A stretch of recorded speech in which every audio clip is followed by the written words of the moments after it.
अगर आप वीआरवी या वीआरएफ सिस्टम में काम करते हैं तो आपने देखा होगा कि इसकी कैपेसिटी एचपी में दी जाती है, टन में नहीं।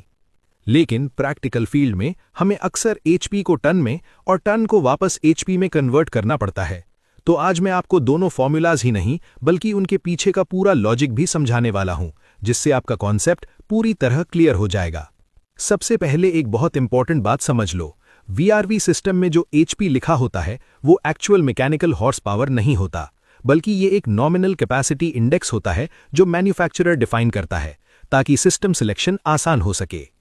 अब आते हैं पहले कन्वर्जन पर, एचपी को टन में कैसे बदलें।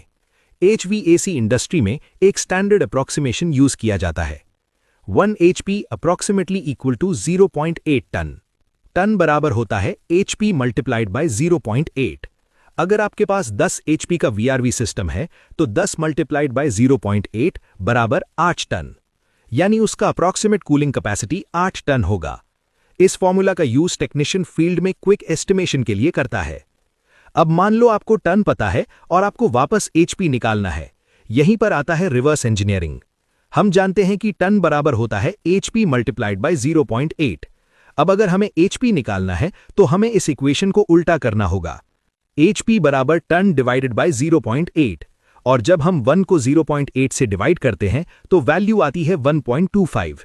इसलिए फाइनल फॉर्मूला बनता है एचपी बराबर टन मल्टीप्लाइड बाय 1.25। अगर आपके पास 8 टन है तो 8 मल्टीप्लाइड बाय 1.25 बराबर 10 एचपी, यानी सिस्टम की कैपेसिटी लगभग 10 एचपी होगी।